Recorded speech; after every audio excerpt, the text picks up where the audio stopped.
Hello guys, welcome to Notes Fire. आज का हमारा टॉपिक है experimental methods of hormone research. Synopsis में है introduction, definition, objectives of hormone research, experimental methods in hormone research, applications of hormone research, conclusion and reference. ये रहेगा synopsis. Start करते हैं इंट्रोडक्शन से। हार्मोन रिसर्च में एक्सपेरिमेंटल मेथड्स का उपयोग हार्मोन्स के फंक्शन, मैकेनिज्म और उनके फिजियोलॉजिकल इफेक्ट्स को समझने के लिए किया जाता है। हार्मोन्स केमिकल मैसेंजर्स हैं जो बॉडी में विभिन्न प्रोसेसेस को रेगुलेट करते हैं।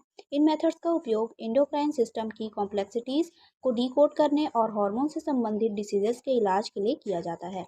डेफिनेशन देखेंगे हार्मोन्स का। हार्मोन्स बायोकेमिकल सब्सटेंस है जो ग्लैंड्स द्वारा सिक्रीट होते हैं और टारगेट ऑर्गन पर स्पेसिफिक इफेक्ट्स डालते हैं। नेक्स्ट डेफिनेशन है हार्मोन रिसर्च का। यह रिसर्च हार्मोन के सिंथेसिस, सिक्रीशन, ट्रांसपोर्ट, एक्शन और मेटाबॉलिज्म को समझने के लिए साइंटिफिक अप्रोचेस का उपयोग करता है। नेक्स्ट है ऑब्जेक्टिव्स ऑफ हार्मोन रिसर्च। इसमें पहला है study of hormone production and secretion. देखेंगे हार्मोन रिसर्च का पहला उद्देश्य यह समझाना है कि शरीर में हार्मोन्स कैसे बनते हैं, उनकी सिंथेसिस कौन से ग्लैंड्स में होती है और वे कब और कितनी मात्रा में सिक्रेट किए जाते हैं। यह अध्ययन नॉर्मल और पैथोलॉजिकल स्थितियों में हार्मोनल एक्टिविटी को समझने में मदद करता है। सेकंड है exploration of hormonal pathways and target receptors. Hormones अपने टारगेट ऑर्गन्स या सेल्स तक कैसे पहुंचते हैं और वहां किस रिसेप्टर के साथ बाइंड करके अपना प्रभाव दिखाते हैं, यह जानना रिसर्च का दूसरा उद्देश्य है। उदाहरण के लिए इंसुलिन हार्मोन ग्लूकोज मेटाबॉलिज्म को कैसे रेगुलेट करता है या एस्ट्रोजन रिप्रोडक्टिव सिस्टम पर कैसे काम करता है, इसे समझना आवश्यक है। थर्ड है development of treatment for disorder caused by hormonal imbalances. देखेंगे जब हार्मोन्स का स्तर असंतुलित हो जाता है तो यह विभिन्न बीमारियों जैसे डायबिटीज, हाइपोथायरॉयडिज्म या इनफर्टिलिटी का कारण बनता है। हार्मोन रिसर्च का उद्देश्य ऐसे इम्बैलेंस को ठीक करने के लिए दवाओं, थेरेपीज या सिंथेटिक हार्मोन्स को विकसित करना है। नेक्स्ट है experimental methods in hormone research. इसमें पहला है बायोसाइंस। बायोसाइंस का उपयोग हार्मोन्स के बायोलॉजिकल इफेक्ट्स को लिविंग ऑर्गेनिज्म, आइसोलेटेड टिश्यूज या कल्चर्ड सेल्स पर अध्ययन करने के लिए किया जाता है। इसका उद्देश्य हार्मोन्स के प्रभाव और उनकी पोटेंशी को क्वांटिफाई करना होता है। एग्जाम्पल है ग्रोथ हार्मोन एक्टिविटी को स्टडी करने के लिए रेट्स में बोन ग्रोथ का अध्ययन किया जाता है। हार्मोन की पोटेंशी को बोन्स की लंबाई में वृद्धि के आधार पर क्वांटिफाई किया जाता है। सेकेंड है रेडियो इम्यूनोअसाई, RIA। हार्मोन्स की मेजरमेंट के लिए रेडियो एक्टिव आइसोटोप्स का उपयोग करता है। यह अत्यधिक सेंसिटिव टेक्निक है जो प्लाज्मा या अन्य बॉडी फ्लूइड्स में हार्मोन्स के बहुत छोटे लेवल्स को डिटेक्ट कर सकती है। एग्जाम्पल है इसमें प्लाज्मा में कॉर्टिसोल और थायराइड हार्मोन की मात्रा का अध्ययन करने के लिए RIA का उपयोग किया जाता है। थर्ड है enzyme linked immunosorbent acai, ELISA का उपयोग हार्मोन्स को डिटेक्ट और क्वांटिफाई करने के लिए किया जाता है। इसमें एंटीबॉडीज और एंजाइम लिंक रिएक्शन का उपयोग होता है। एग्जाम्पल है ELISA मेथड का उपयोग इंसुलिन लेवल्स को एक्यूरेटली मेजर करने के लिए किया जाता है।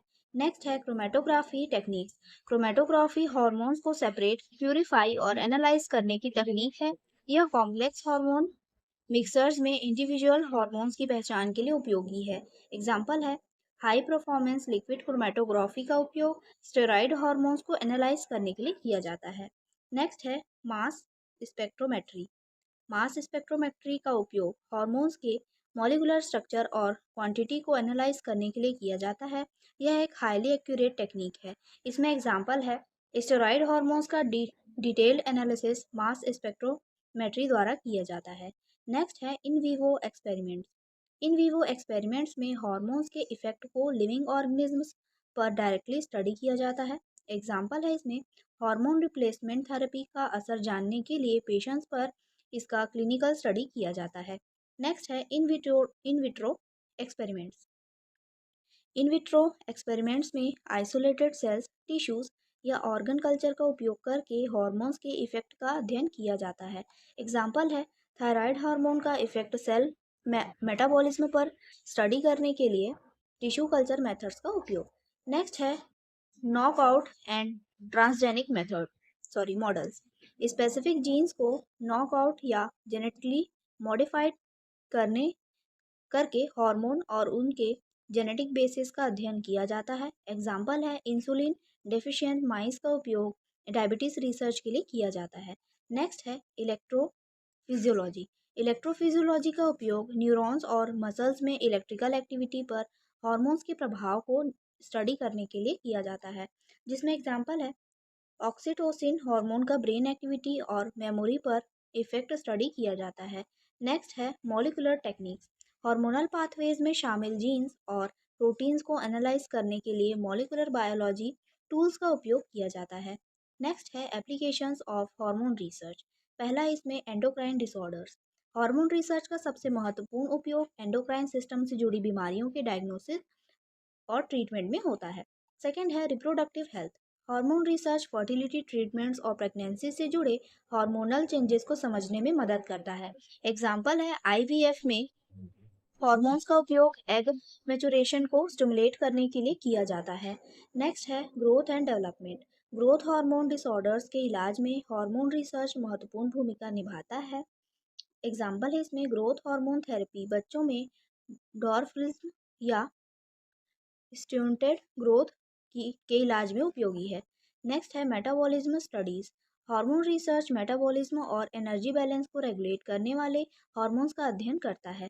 एग्जाम्पल है इसमें इंसुलिन और ग्लूकागोन ब्लड शुगर लेवल्स को रेगुलेट करते हैं। डायबिटीज में इन हार्मोन्स के इम्बैलेंस का अध्ययन किया जाता है। नेक्स्ट है cancer research. Hormone research hormone dependent cancer के प्रिवेंशन और ट्रीटमेंट में उपयोगी है। नेक्स्ट हम देखेंगे कंक्लूजन। हार्मोन रिसर्च में एक्सपेरिमेंटल मेथड्स एंडोक्राइन सिस्टम की गहरी समझ प्रदान करते हैं। इन अप्रोचेस से न केवल हार्मोन्स के बेसिक मैकेनिज्म का पता चलता है, बल्कि इनसे रिलेटेड डिसीजेस के लिए इनोवेटिव थेरेपीज भी विकसित होती हैं। हार्मोन रिसर्च ने मॉडर्न मेडिसिन में अभूतपूर्व योगदान दिया है। तो ये इसका कंक्लूजन था। रेफरेंस में है journal and comparative endocrinology by EJ W Brengton and textbook of endocrinology by RH Williams. तो ये आज का टॉपिक था। आई होप आपको समझ में आया होगा। समझ में आया है तो प्लीज़ लाइक करिए एंड सब्सक्राइब करिए। Thank you.